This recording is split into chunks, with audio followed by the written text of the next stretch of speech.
안녕하십니까. 4월 6일 김경국 TV 시작하겠습니다. 사전투표 첫날 투표율이 역대 총선 사전투표 최고치를 기록했습니다. 지난 총선 당시 첫날 사전투표율이 12.1%였는데 어제는 15.61%로 3.47%포인트 높아졌습니다.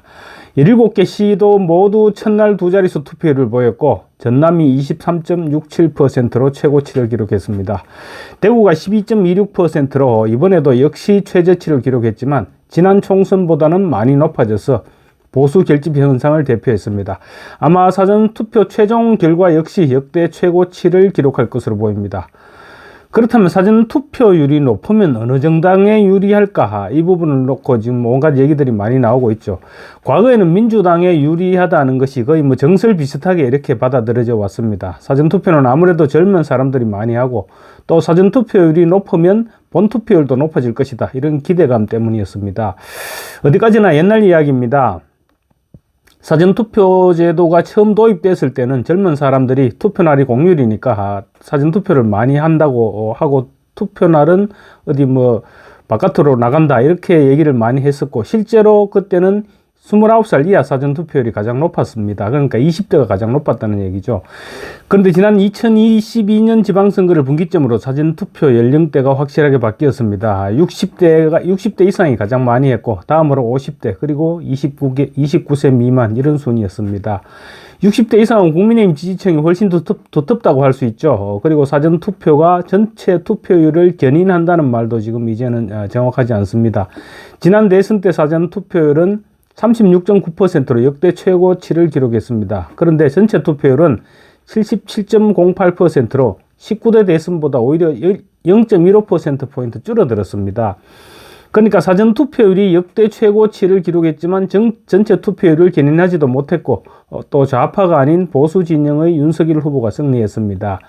전체 투표율의 절반 가까이가 사전투표를 했지만 투표율을 견인하지도 못했고 좌파 후보가 당선되지도 못했습니다. 고령층의 투표가 많아지면서 높은 사전투표율은 오히려 보수 후보에게 유리해졌던 것입니다.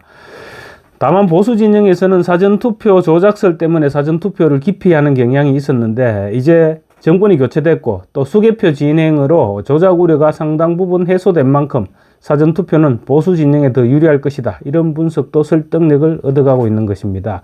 특히 이번 총선은 인구 분포상 60대 이상 유권자가 30대 이하 유권자보다 처음으로 이제 많아졌습니다. 그래서 상대적으로 보수 성향을 보이는 60대 이상이 투표에 많이 참여해서 사전투표율을 끌어올리는 것은 국민의힘에 절대 나쁘지 않을 것 같습니다.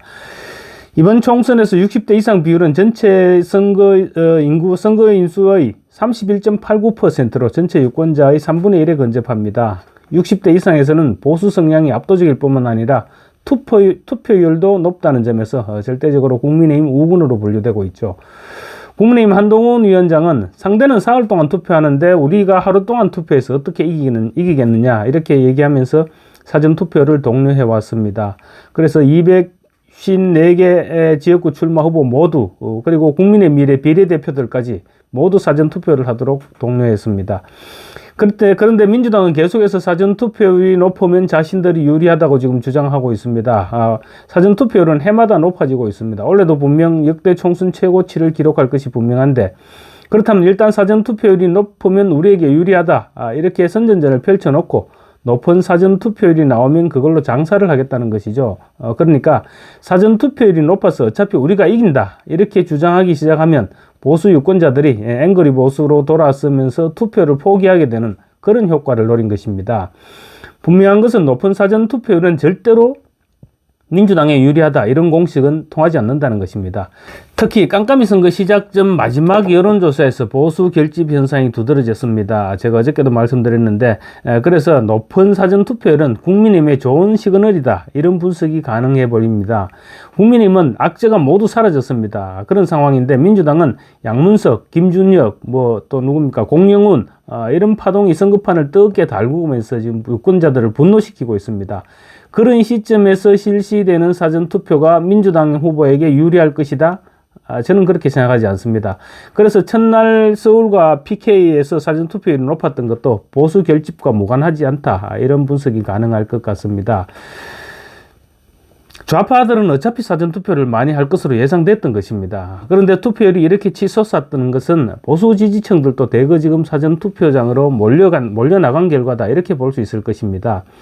이번 총선 최대 격전지로 꼽히는 한강벨트가 있는 서울의 경우 투표율이 지금 첫날 15.83%였습니다. 4년 전 12.18%보다 무려 3.65%포인트가 높아졌습니다.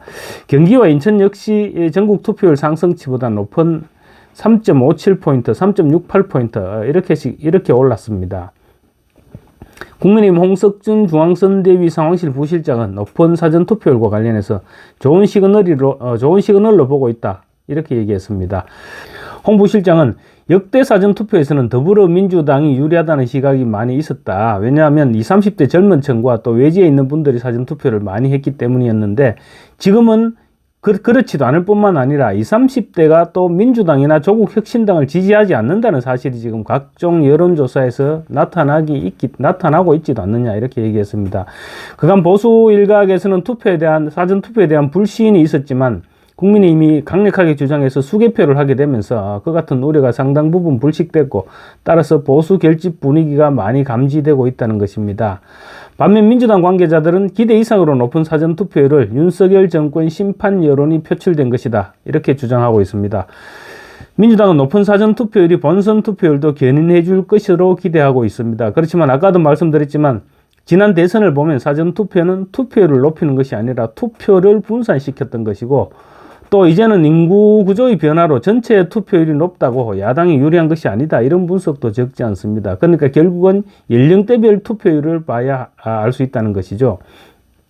많은 여론조사 전문가들이 역대 선거를 볼 때 투표율이 높으면 민주당에 유리했다고 분석하고 있습니다. 그 분기점으로 65%를 보고 있습니다. 민주당이 180석을 넘겼던 지난 21대 총선에서 투표율은 66.2%였습니다.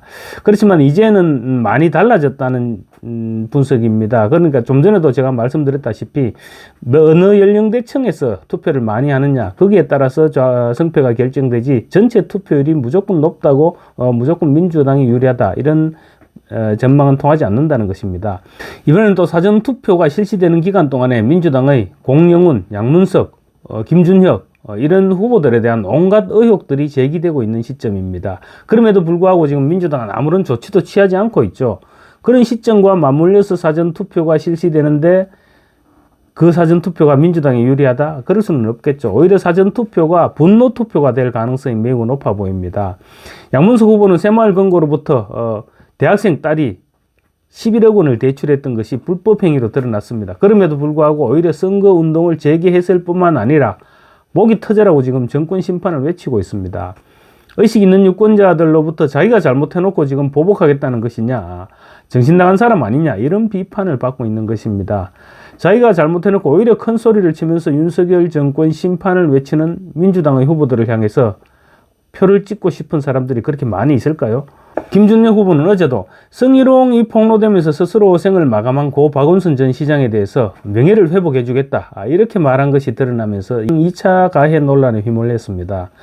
김준영 후보는 그뿐만이 아니지 않습니까? 이화여대, 육군사관학교, 여성계, 그야말로 각계각층에 대한 막말로 민주당의 인기를 갉아먹고 있는 그런 시점에 실시되는 사전투표가 어떻게 야권에 유리하다, 이렇게 주장할 수 있겠습니까? 사실 국민의힘 입장에서는 앵그리 보수, 그러니까 국민의힘의 악재 때문에 여론조사 응답을 피해왔고 투표장에도 안 가겠다, 뉴스도 보기 싫다, 이런 분들이 상당히 많았죠. 주변에도 아마 많이 있었을 것입니다. 그런데 이제 문제점들이 해소된 만큼 앵그리 보수들은 오히려 결집하고 있습니다. 그렇다면 김준혁, 양문석, 공영훈 이런 파동은 총선에 또 어느 정도 영향을 끼칠 것인가? 수백 표 차이 아니면 천 몇백 표 차이로 당락이 결정되는 그런 접점지에서는 분명 영향을 끼칠 수밖에 없을 것입니다. 최소 10석 이상은 당락이 바뀔 것이고 경우에 따라서는 20, 30석 이상으로 보는 사람들도 적지 않습니다. 더군다나 지금 양당이 주장하는 접점지는 무려 50곳에서 55곳에 달합니다. 양문석, 김준혁, 공영훈 파문은 상상 이상의 위력을 발휘할 수도 있을 것입니다. 그렇지만 이재명 대표는 지금 어떻게 할 수가 없습니다. 오늘 사전투표가 마감되고 본투표도 이제 4일밖에 남지 않았습니다. 민주당은 4일만 버티면 된다, 이렇게 지금 생각하고 있는 것 같은데 4일, 마지막 4일은 엄청나게 긴 시간이기도 합니다.